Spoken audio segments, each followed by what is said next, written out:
Welcome to NIOS. Today we will study part 4 of chapter 19. Our topic is structure of Indian family.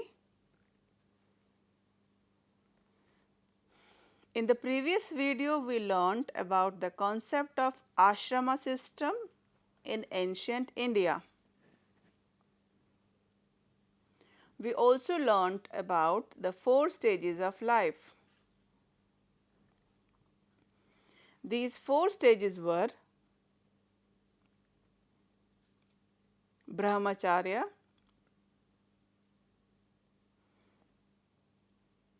Grihastha,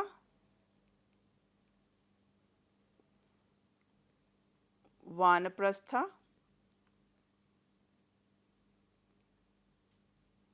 and Sannyas ashram.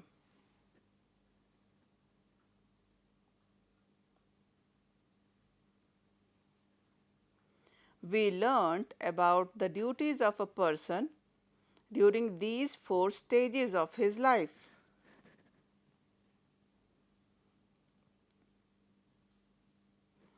We also learnt about the meaning and concept of sanskaras and the Jajmani system.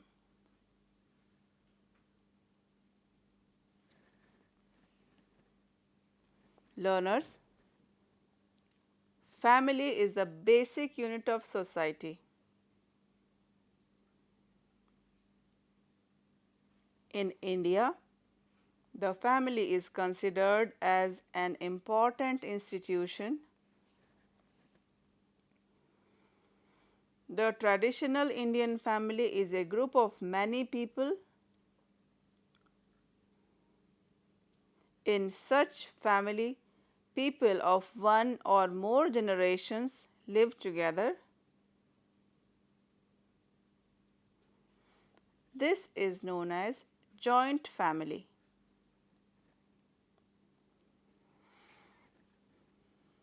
Such kind of family is generally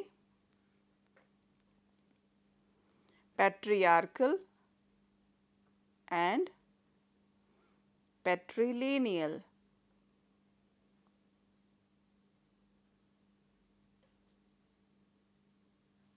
Let us understand these two new terms now.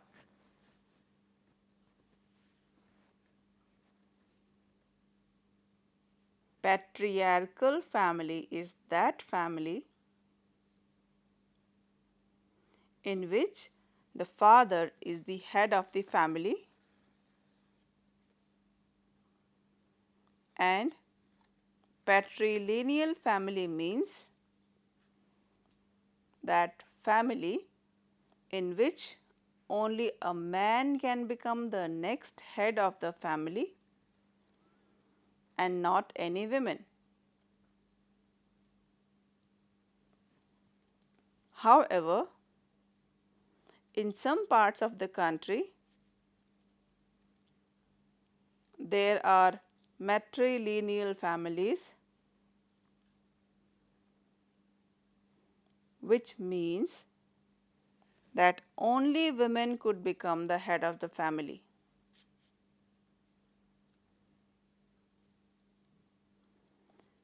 For example, in the state of Kerala, Nagaland and Meghalaya,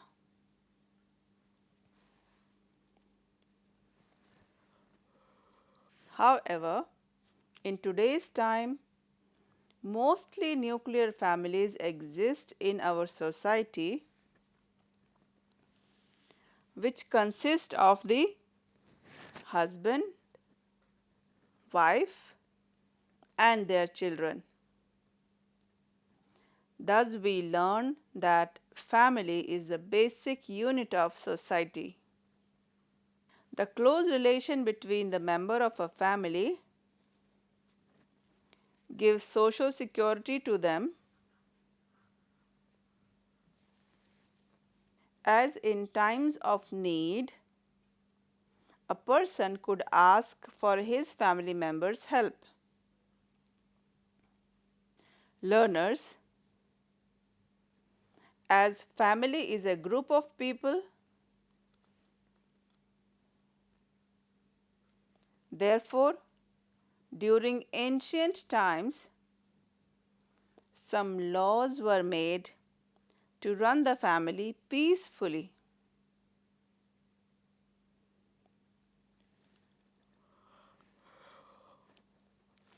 In India, there were two schools of law and customs called as Mitakshara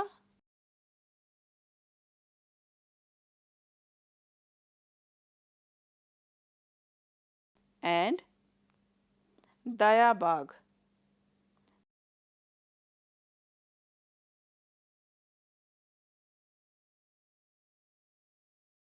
These laws are followed by the people of India even today. While most families of Bengal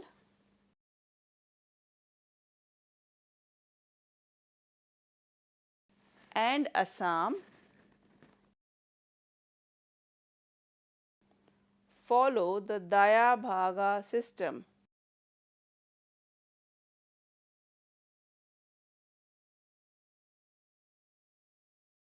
the rules of Mitakshara system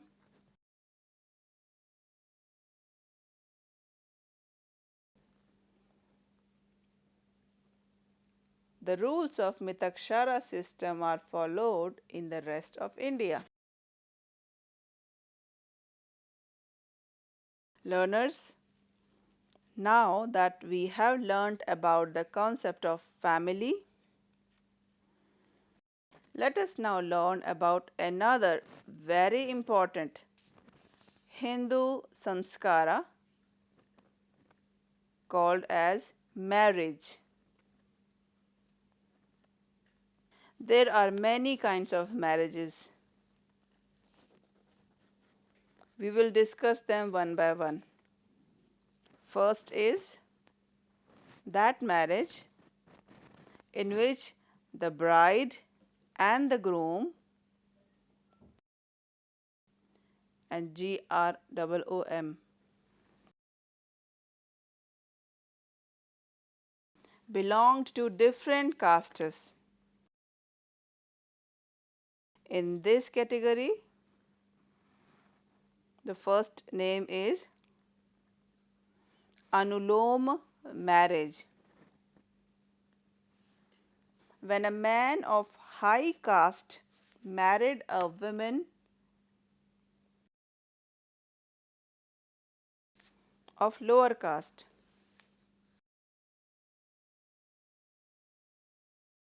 The second kind of marriage is Pratiloma marriage.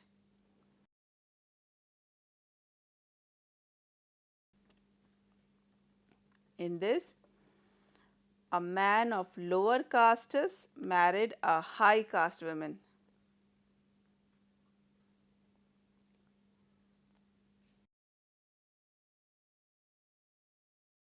The second kind of marriage is based on the number of spouses.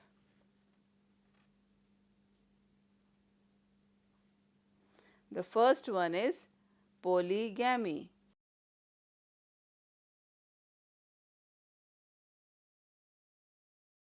When a man married more than one woman, it was called polygamy. And the second kind of marriage in this is polyandry.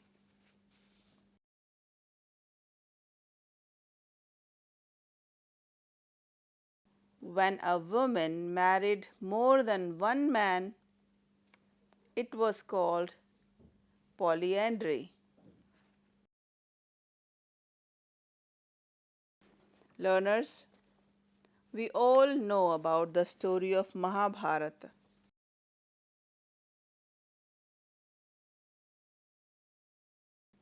In this, Draupadi married 5 Pandavas' brother.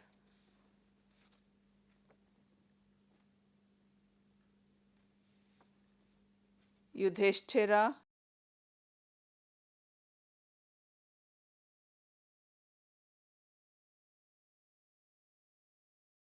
the second brother is Bhim,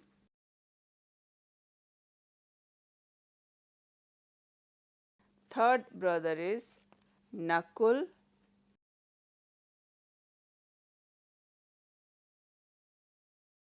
the fourth is Sahadev,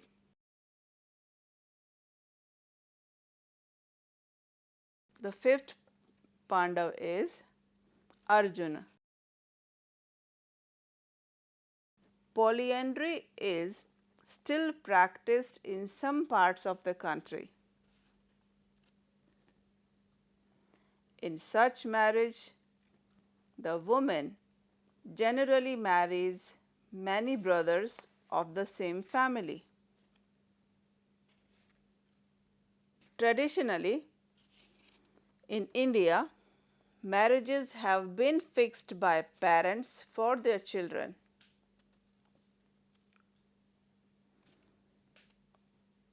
It is generally observed that both the girls and the boy belong to the same caste but different gotras.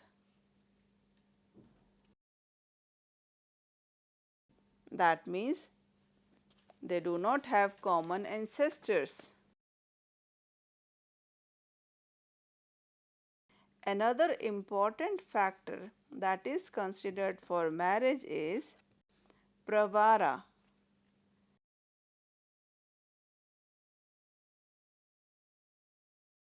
Pravara means those relatives between whom marriage is not allowed.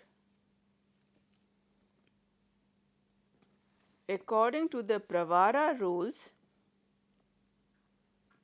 no marriage can be performed between people who have a common ancestor within 7 generations from father's side and a common ancestor within 5 generations from mother's side. However, in South India, there is no restriction on Pravara marriages. That means marriages between cousins are legally and socially accepted there.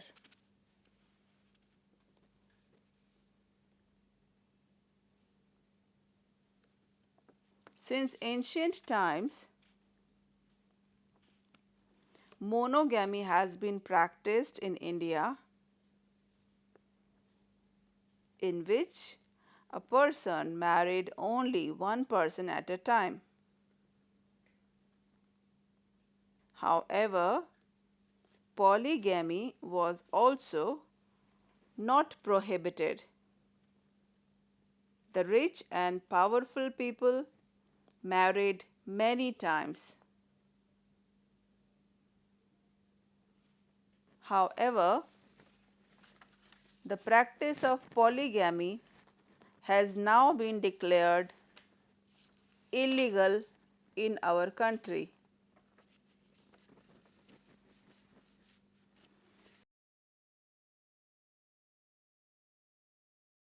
According to the ancient Hindu religious book, there was no place for divorce. However, in Arthashastra, divorce could be taken on certain conditions.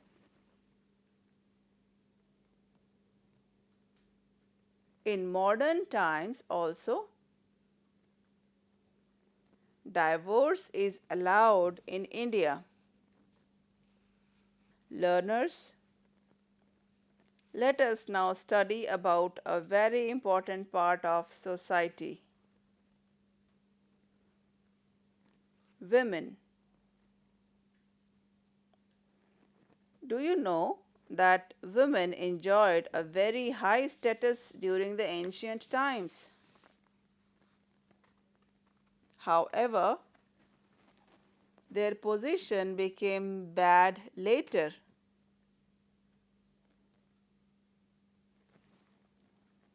We will try to understand this with the help of some examples. During Vedic period, there was no difference in the status of man and woman. Women could become writers, teachers, and scholars. Women were free to marry the man of their own choices in a ceremony called as Swayamvara. In fact, the women could participate in all the activities like men. The only activity that they could not attend was wars. However, women's position in the society started to decline during the post-Vedic period, as they lost all the right over property except Stridhana that was given to them by their parents at the time of marriage.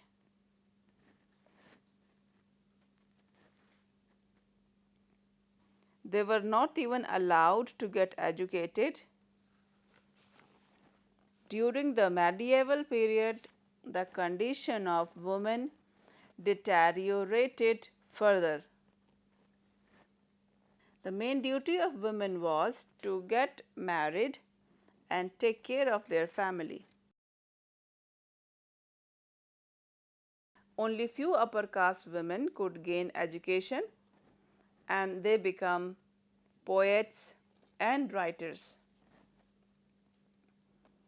while the common woman could not even learn to read and write. Thus, we see that the condition of women has been low in the society except during the Vedic period. During medieval period, many social evils further deteriorated women's condition, like Sati Pratha.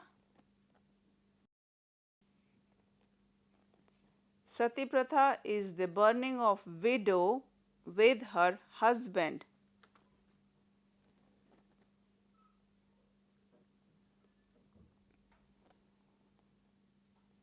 And child marriage was another social evil that lowered the position of women, as girls were married at an early age and therefore girls could not get education. Young girls were married to men with older age, and in case they died, the young widow were not allowed to remarry.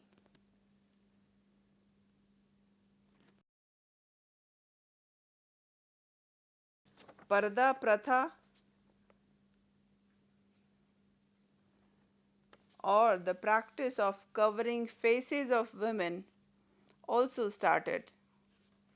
The Arabs brought this custom to India, and later it became common among North Indian high castes.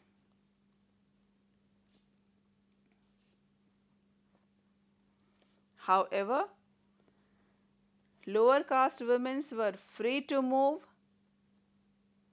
and work in the society and did not cover their faces. With the coming of British to India,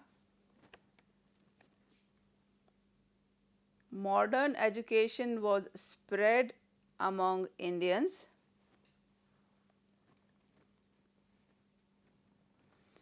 Social reformers worked very hard to improve the condition of women. For example, due to the efforts of Raja Ram Mohan Roy,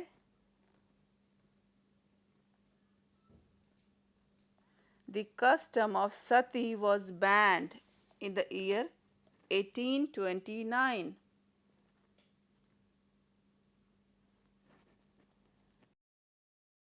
By the British government. In the year 1856, the Widow Remarriage Act was passed that allowed the marriage of Hindu widows. Learners, can you tell the name of that social reformer who worked for widow remarriage?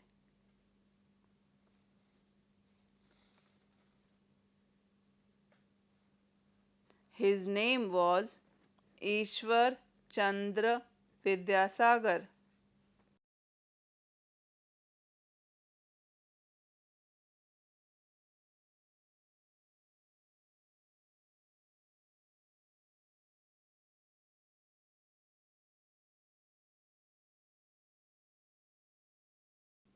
After independence, the government had taken many steps to improve the condition of women.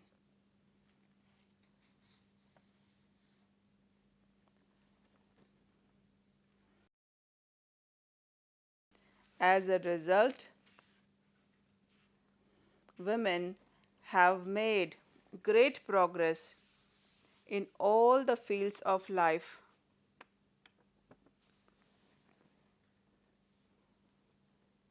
However, still a lot of needs to be done in this direction. Let us now revise what we have learned in this lesson today. First, we learnt about the concept of family and its features. Second, we also learnt about the various types of marriages like polygamy, polyandry, anuloma and pratiloma, etc.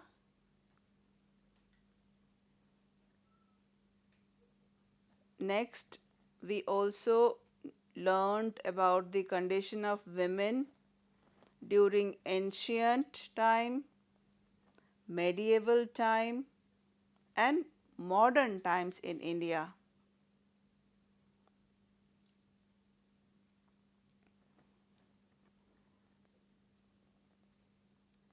And at last, we learned the role of social reformers in improving the condition of women.